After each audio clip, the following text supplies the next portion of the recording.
The 48 law of power के episode 29 में आप सबका स्वागत है। द 48 लॉ ऑफ पावर का 29वां नियम कहता है कि अंत तक पूरी योजना बनाएं। अंत ही सब कुछ है। अंत तक पहुंचने की पूरी योजना बनाएं।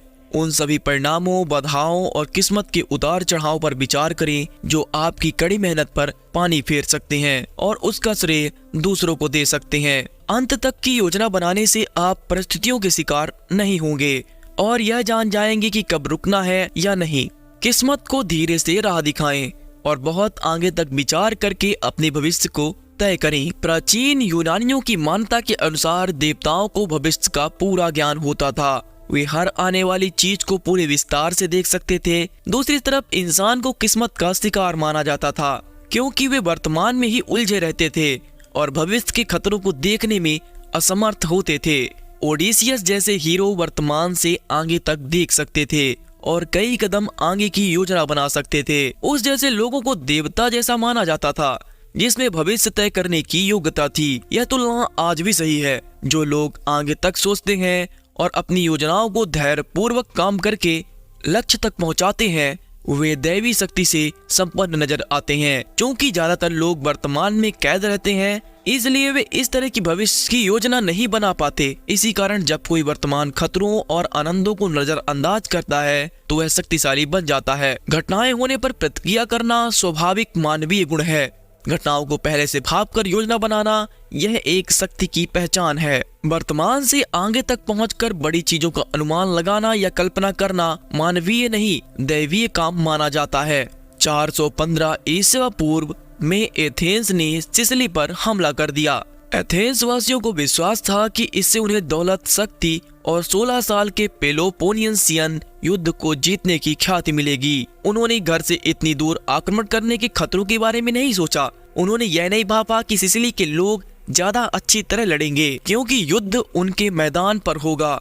एथेंस के सभी दुश्मन उसके खिलाफ इकट्ठे हो जाएंगे या युद्ध के कई मोर्चे खुल जाएंगे और उनकी शक्तियां बट जाएंगी। सिसिली पर आक्रमण पूरी तरह असफल रहा और उससे दुनिया की एक महान सभ्यता को नष्ट होने के बीज पड़े। एथेंस वासियों का दुर्भाग्य दिमाग के कारण नहीं बल्कि दिल के कारण आया था। उन्होंने सिर्फ ख्याति का मौका देखा, दूर मंडराने वाले खतरों के बारे में नहीं देखा। जो व्यक्ति ज्योतिषियों से भविष्य पूछता है वह अनजाने में ही भविष्य में होने वाली घटनाओं के आंतरिक अभ्यास को खो देता है जो ज्योतिषियों की भविष्यवाणी के कथन से 1000 गुना ज्यादा सटीक होता है।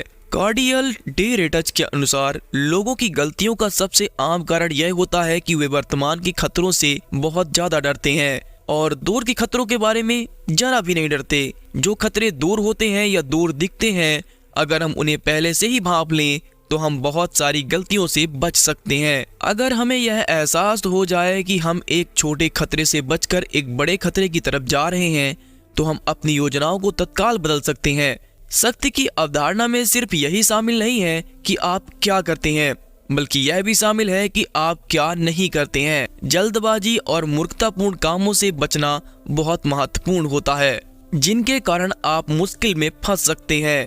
काम करने से पहले विस्तार से योजना बना लें। अस्पष्ट योजना के कारण मुश्किल में ना फंसें। आप हमेशा यह सोचें क्या उनके ऐसे परिणाम होंगे जो आप नहीं चाहते हैं? क्या मैं नए दुश्मन बना लूंगा? क्या कोई दूसरा मेरी मेहनत का लाभ ले लेगा?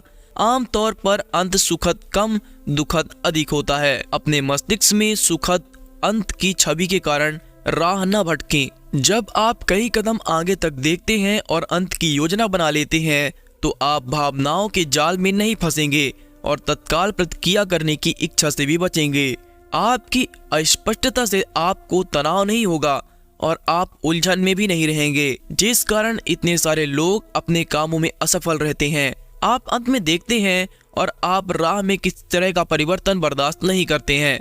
माउंट ओलंपस के देवी देवता बादलों के पार से इंसान के कामों को देखते हुए वे पहले से ही उन बड़े सपनों का अंत देख लेते हैं जो विनाश और त्रासदी की तरफ ले जाते हैं और वे इस बात पर हंसते हैं कि हम वर्तमान से आगे नहीं देख पाते और हम खुद को किस तरह धोखा देते हैं। खुद को मुसीबत से बाहर निकालने के बजाय यह ज्यादा आसान है कि मुसीबत के अंदर जाया ही ना जाए। सरकंडे एक घास का पौधा है। हमें सरकंडे के विपरीत व्यवहार करना चाहिए। सरकंडे का तना पहले तो सीधा और लंबा होता है लेकिन बाद में इसमें गांठें पड़ जाती हैं। ऐसा लगता है जैसे यह थक गया हो और अब इसमें पुराना उत्साह या उमंग नहीं बचा हो। हमें काम ठंडेपन से धीरे धीरे शुरू करना चाहिए। संघर्ष के लिए हमें अपनी सांस बचा कर रखना चाहिए और अपने सबसे उत्साहपूर्ण प्रहारों को अंत के लिए बचा कर रखना चाहिए। जब हम कोई काम शुरू करते हैं तो हमेशा शुरुआत में हम उन्हीं दिशा में देखते हैं जिन दिशाओं में हम काम शुरू कर रहे हैं और वे हमारे बस में होते हैं, लेकिन एक बार शुरू होने के बाद वे हमें दिशा देने लगते हैं और हमें अपने वश में कर लेते हैं। इसलिए अपनी योजना अंत तक बनाएं। ओके, तो और भी एपिसोड सुनने के लिए हमारे चैनल को सब्सक्राइब करें और सक्सेस के लिए सुनते रहें राइडेज वी बुक विथ मी।